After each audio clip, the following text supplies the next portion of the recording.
agenda di kantor DPD Golkar Kabupaten Cirebon dalam rangka apa, Pak? Ya, bismillahirrahmanirrahim. Assalamualaikum warahmatullahi wabarakatuh, teman-teman semua. Terima kasih kehadirannya. Agenda kita di sore hari ini adalah bagian dari safari Ramadan Poskoro. Itu kita minggu lalu sudah ke Jawa Timur dan Jawa Tengah. Nah, sekarang ini kita di Jawa Barat. Jawa Barat itu kita mulai dari Indramayu, Cirebon, terus besok lanjut ke Bekasi. Ya, tujuannya untuk mempereratkan silaturahmi dengan masyarakat dan juga sekaligus juga meresap aspirasi apa menjadi kendala permasalahan, dan juga tujuan utama adalah untuk mensosialisasikan calon presiden Golkar, yaitu Pak Insinyur Erlangga Hartarto, yang insya Allah akan maju sebagai calon presiden Republik Indonesia di 2024 nanti. Sekaligus juga kita mensosialisasikan sejumlah program-program Partai Golkar dan juga kebijakan-kebijakan pemerintah yang sejalan dengan sikap politik Golkar, seperti Undang-Undang Cipta Kerja, Kartu Prakerja, dan juga memastikan bahwa semua bantuan-bantuan sosial ataupun insentif yang diberikan kepada pihak swasta atau kepada masyarakat umum itu tepat sasaran dan tidak ada penyalahgunaan di bawah. Program apa yang langsung berhubungan dengan masyarakat? Ya, pasti ya, kita juga membantu membagikan sejumlah sembako pada manula, pada anak-anak yatim piatu, kepada juga kelompok komunitas-komunitas seperti pesantren, ya. Terus juga kita juga langsung mendengar dan melihat semua kebijakan-kebijakan yang dibuat dari pusat dan daerah, apakah itu tepat sasaran dan apakah itu sesuai juga dengan sikap-sikap partai. Jadi berapa sembako yang dibagikan di Cirebon? Total 2.000 sembako untuk di Cirebon, Indramayu, dan di Bekasi. Sejauh ini melihat penanganan untuk pandemi sampai saat ini, Kang, termasuk bantuan-bantuan, menurut Kang Dev sendiri sejauh apa? Bantuan-bantuan yang sudah diberikan itu sudah berjalan dengan baik. Walaupun ada beberapa kendala dalam pencairan karena mungkin tidak mengerti proses administrasi ataupun juga ketidaksiapan daripada petugas, tapi sejauh ini sudah bisa ditangani, kita sudah melihat langsung dan juga ya insya Allah akan terus berjalan dengan baik. Ya, tahun ini kan pemerintah mengizinkan mudik bagi masyarakat asal sudah di booster. Nah, Kang Dev sendiri melihat fenomena itu seperti apa? Apalagi diperkirakan 85,5 juta pemudik dari barat menuju ke Jawa Tengah dan Jawa Timur. Seperti apa Kang Dev melihat? Ya, itu bukan fenomena, itu adalah suatu kegiatan rutin tiap tahun yang selama 2 Idul Fitri terakhir itu bukan hanya dianjurkan, bahkan dilarang oleh pemerintah. Kita sangat senang bahwa waktu cuti nasionalnya ini cukup panjang ya. Dari mulai tanggal 29 sampai dengan 8 Mei. Jadi waktu cukup panjang. Jadi kita yakin bahwa waktu yang cukup panjang ini memberikan kesempatan yang luas untuk masyarakat bisa.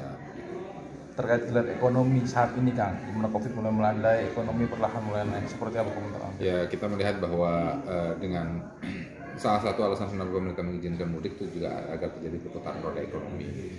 Ada uang dari pusat atau dari perpindahan dari daerah ke daerah, dari ibu kota ke daerah-daerah masing-masing, dan juga adanya belanja, adanya makan. Nah, itu semua bagian yang mendorong hingga perekonomian itu bisa berputar. Ya, nah kita yakini dengan vaksinasi yang tahap 1, tahap 2 sudah nyaris 100%, dan booster pun juga sudah cukup tinggi. Ya, nah kita lihat angka positivity rate-nya juga sudah drop cukup drastis, ya, dan yang meninggalnya pun juga sudah di bawah 50 orang per hari. Hari ini sudah tinggal 42. Ya, kita yakini nanti semakin menjelang menjelang Idul Fitri akan di bawah single digit. Oke. Tambahan kan? Upaya-upaya persiapan apa yang dilakukan Golkar menghadapi persiapan mengenai pemilu 2024? Ya, kalau untuk menghadapi pemilu 2024 ya kita terus melakukan konsolidasi baik itu perekrutan dan persiapan kader-kader di tingkat TPS, terus juga melatih caleg-caleg milenial, caleg-caleg baru yang bisa ditempatkan di masing-masing dapil. Kita yakin bahwa kita lebih percaya diri untuk melaju menuju pemilu yang akan datang. Untuk pilkada sendiri sudah ada calon yang disiapkan belum? Ya pasti ya Teguh calon utama kita, tapi kita terus mengonsolidasi agar semakin solid untuk menjelang pemilu nanti. Ya. Pak Teguh, agenda di sini seperti apa Pak? Pembagiannya sembako atau apa? Jadi sebetulnya hari ini pembagian sembako dari PPK Kosguru. PPK Kosguru ini ketua umumnya adalah Pak Dev Laksono. Beliau kebetulan juga anggota DPR RI dari Dapil Jabar 8 yang notabene adalah termasuk Kabupaten Cirebon. Nah, dalam safari beliau 2 hari ini muter di Jabar 8 itu membagikan sembako termasuk Kabupaten Cirebon. Hari ini kami kebagian titiknya adalah di sekitaran DPRD. Jadi warga sekitar lingkungan di sini beberapa yang sudah terdata akan kita bagi, dan ada salah satu pesantren juga di belakang situ kita bagi juga. Jadi sebetulnya untuk masyarakat lah, untuk masyarakat luas, bukan hanya rekan-rekan kader internal, tapi untuk masyarakat juga. Termasuk tadi ada vaksin juga ya kan? Termasuk kita juga mengadakan vaksin juga untuk membantu program pemerintahan dalam rangka meningkatkan persentase yang untuk booster. Nah, selama bulan Ramadan sendiri DPRD Golkar Kabupaten Cirebon melakukan apa aja nih kan kegiatan sosialnya kan? Kegiatannya sebetulnya dalam rangkanya masing-masingnya itu konteksnya adalah silaturahmi ke tokoh-tokoh masyarakat. Secara roda organisasi berjalannya adalah kami sedang melakukan rekonstruksirisasi fungsionaris yang tadi ditanyakan juga adalah persiapan untuk pemilu dalam rangka pileg, pilpres, dan pilkada.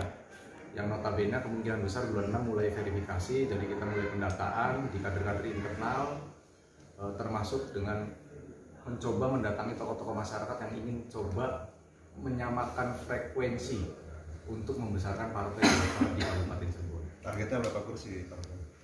Kalau target sih sebetulnya tadi juga Ketua Dewan Pembina juga mengisyaratkan bahwa kita ingin punya target adalah di 10. Tapi target di Partai Golkar itu akan tertuang secara resmi setelah dituangkan dalam forum namanya Rakerda. Kemungkinan besar Rakerda akan kita laksanakan di awal bulan Juni. Jadi ketika nanti tertuang dalam Rakerda, itulah target resmi kita. Tapi sampai hari ini semangat rekan-rekan kader inginnya adalah 10 kursi. Kalau saya ini berapa? Saat ini 7. Pak Deputi sendiri tadi mengatakan bahwa calon yang disiapkan itu diantaranya daerah ekspor, bagaimana nih responnya kesiapannya? Kalau persiapan dan kesiapan, yang pasti amanat perintah Ketua Umum Pak Erlangga adalah sebagai ketua partai kita taat dan fatsun apapun perintah partai. Yang pasti hari ini adalah amanatnya saya sebagai ketua partai Kabupaten Cirebon untuk memenangkan 3 konstelasi politik di tahun 2024. Pileg, Pilpres menjadikan Pak Erlangga sebagai presiden, dan pilkada di Kabupaten Cirebon.